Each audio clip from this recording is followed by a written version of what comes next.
Kedua orang tua ini sangat berharap anaknya memakan daging yang sudah mereka masak. Namun mereka sama sekali tidak pernah terlihat membeli daging di pasar. Kiki tampak kebingungan dan tidak mau makan. Sikap orang tua Kiki membuat dirinya sangat curiga. Ditambah lagi mereka sering kali berpindah rumah. Kiki sangat tidak suka sekali setiap mereka harus tinggal di rumah baru. Orang tuanya pun setiap malam mengharuskan Kiki untuk tidur lebih dulu. Mereka memaksa Kiki terus berada di dalam kamarnya, seolah-olah ada yang mereka tutupi. Namun Kiki yang merasa aneh dengan setiap rumah baru yang ia tinggali selalu mengalami mimpi buruk. Saat ia loncat ke kasur, ia malah seperti tenggelam ke dalam cairan merah yang sangat dalam. Dari luar kamarnya tampak ada langkah kaki yang berjalan ke arah dapur. Ternyata itu adalah kedua orang tuanya yang sedang menyantap daging yang tersimpan di dalam kulkas. Namun suara mereka malah makan sambil tertawa. Keesokan paginya, Kiki yang masih terlihat sangat stres lagi-lagi melihat ibunya memasak daging yang tidak tahu asal-usulnya dari mana. Walaupun daging itu terlihat sangat lezat, tetapi tetap saja Kiki tidak mau makan. Dengan alasan ia ingin menjadi vegetarian. Kiki juga mencoba mengikuti kegiatan ayahnya yang terus-terusan pergi ke ruang bawah tanah di rumahnya.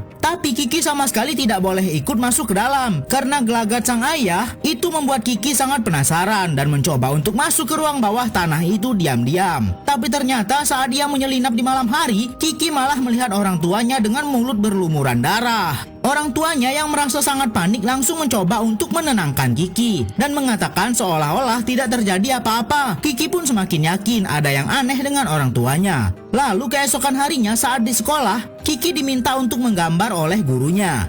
Dan yang harus digambar adalah wajah orang tua mereka. Namun gurunya sangat kaget saat melihat hasil gambar Kiki. Kiki malah menggambar apa yang ia lihat semalam. Kira-kira daging apa yang dimasak oleh orang tua Kiki ya? Anak ini diikat karena tidak mau makan makanan yang sudah dimasak oleh orang tuanya. Walaupun sudah dipaksa, ia tetap saja menolak. Orang tuanya setiap hari memasak daging untuk Kiki. Kali ini Kiki pun mencoba mengintip secara diam-diam bagaimana cara orang tuanya memasak. Namun Kiki malah merasa seperti dililit oleh kumpulan sosis yang tersimpan di dalam lemari. Padahal tidak ada sama sekali sosis di dalam sana. Kiki mencoba bertanya kepada orang tuanya daging apa yang sedang mereka makan. Namun ibunya hanya tertawa dan tidak menjawab. Tentu saja hal itu membuat Kiki semakin curiga. Karena kondisi di rumahnya yang tidak begitu baik, Kiki tampak melakukan sesuatu hal yang menarik perhatian guru BK di sekolahnya. Kiki menggambar orang tuanya seperti berlumuran darah. Dan Kiki hanya berkata itulah yang ia lihat dengan mata kepalanya. Ayah Kiki adalah seorang ahli kimia yang bekerja di bagian pemeriksaan mayat yang meninggal karena hal yang tak wajar. Hingga pada suatu hari, Kiki meminta ayahnya untuk mengajaknya ke tempat ayah bekerja.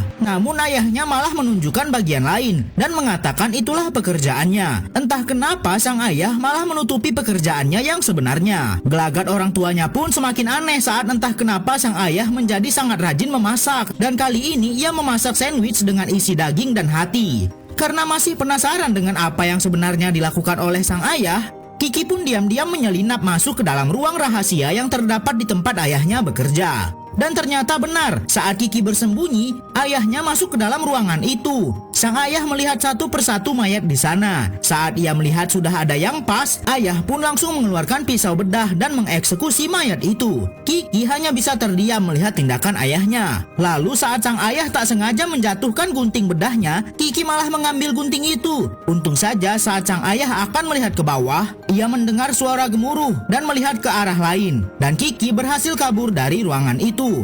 Sepulangnya dari bekerja tadi, sang ayah secara mengejutkan mengajak Kiki makan malam cukup mewah dengan memasak daging yang begitu banyak. Tapi Kiki malah menjatuhkan gunting milik ayahnya yang baru saja ia curi. Seorang anak yang curiga dengan orang tuanya menyelinap ke kamar orang tuanya untuk memastikan ayah dan ibunya sudah tidur. Lalu secara diam-diam, ia masuk ke ruang bawah tanah tempat ayahnya sering berada di sana. Dan ia sama sekali tidak boleh masuk ke dalam sini. Karena rasa penasarannya sudah tak tertahan dengan ruangan ini, Kiki pun memberanikan diri untuk masuk. Pertama, ia menemukan tumpukan pakaian yang tidak pernah ia kenali. Saat Kiki masuk lebih jauh, ia melihat ada pisau daging yang masih basah. Dan saat Kiki masuk lebih dalam, tiba-tiba ia dikejutkan dengan sebuah kaki yang tergantung. Kiki pun langsung lari terbirit-birit ke dalam kamarnya. Dan ternyata saat ia menyalakan lampu, ayah sudah menunggu di kamar. Untung saja Kiki masih bisa mengelak dan mengatakan hanya mengambil beberapa snack di dapur. Keesokan harinya, ia pun mencoba menceritakan kepada gurunya apa yang sudah ia lihat semalam.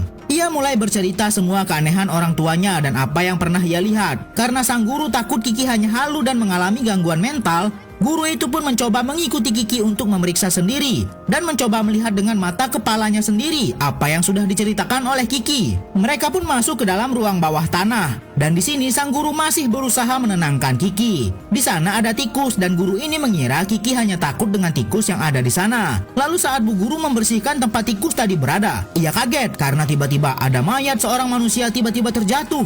Bertepatan saat itu juga, orang tua Kiki malah baru pulang ke rumah. Bu guru pun berusaha kabur dari ruang bawah tanah ini secepatnya. Namun saat ia baru saja menaiki tangga, pintu ruang bawah tanah itu seperti ada yang menahannya. Namun untung saja ia masih berhasil membukanya. Tapi saat bu guru melihat ke arah lemari, ada seseorang yang mendorongnya ke dalam sana dan mengurungnya. Setelah kejadian itu, sepasang suami istri ini tampak memasak daging yang sangat banyak. Saat sang ayah akan menyajikannya, Kiki malah memukul orang tuanya sampai makanan yang dibawa ayahnya terjatuh. Namun karena perbuatannya, Kiki malah mendapat hukuman dari orang tuanya. Ia diikat dan dipaksa untuk memakan masakan orang tuanya. Kiki tentu saja tidak mau karena ia sudah mengetahui kebusukan orang tuanya yang suka memasak daging sesamanya. Mereka pun tampak menghadap ke daging yang mereka masak. Tapi saat daging guru tadi akan disuap ke mulut Kiki, spontan Kiki langsung mengambil sebuah pisau dan ditancapkannya ke dada sang ayah. Sang ayah tak kuasa menahan amarahnya dan akan membawa Kiki ke tempat ia sering mengeksekusi mangsanya selama ini. Namun ternyata ibunya datang dan menghentikan ayah. Kiki pun segera pergi keluar dari rumahnya. Karena keributan di meja makan tadi dan ada lilin yang tak sengaja terjatuh, rumah mereka kini terbakar hangus. Kini setelah kejadian mengerikan di rumahnya dan semua kejahatan orang tuanya terbongkar, Kiki pun akan tinggal bersama kakek dan neneknya. Namun perlakuan sang kakek dan neneknya sama persis seperti orang tuanya. Setiap malam, Kiki harus tidur lebih awal dan tidak boleh sama sekali keluar kamar. Tampak gelagat kakek dan neneknya sama persis dengan orang tuanya. Bahkan Kiki juga diberikan makanan sandwich berisi daging yang mirip sekali dengan masakan orang tuanya. Kiki pun curiga itu kalau daging yang sama seperti dengan masakan orang tuanya.